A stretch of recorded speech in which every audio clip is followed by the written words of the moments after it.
Situation alarmante au Maroc, les commerçants ivoiriens vivent l'enfer. Et depuis la CAN, au Maroc, ici, on vit l'enfer, en fait. Depuis la fin de la CAN, une situation inquiétante semble toucher les commerçants ivoiriens installés au Maroc. Selon plusieurs témoignages recueillis, la douane marocaine refuserait certaines marchandises en provenance de la Côte d'Ivoire. Résultat, des milliers de commerçants ivoiriens se retrouvent pris au piège, perdant chaque jour des millions et voyant leurs activités fortement paralysées. Parmi les témoignages recueillis par notre rédaction, 2 jeunes ivoiriens exerçant dans l'import-export afin de nourrir leur famille au pays disent être particulièrement touchés par cette situation. Les gars confisquent nos colis, surtout la nourriture. Ils disent que la nourriture ivoirienne ne doit plus rentrer sur le territoire marocain. Et quand les gars confisquent les colis, ils ressortent pour revendre à leurs frères marocains et eux ils revendent aussi encore. Hier, tellement j'étais dévasté. J'ai appelé le représentant des Ivoiriens à Casablanca. Je lui ai exposé le problème.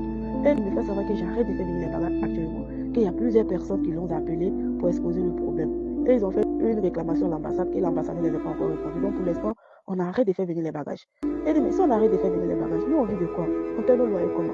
C'est la seule chose qu'on peut faire pour soutenir nos parents au pays. Hier, je vous le jure, monsieur, hier j'ai perdu presque un demi-million.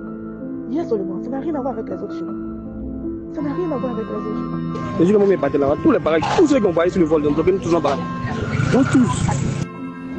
Afin d'en apprendre davantage, notre équipe a également échangé avec le président de la communauté ivoirienne au Maroc, M. Jacques Loy.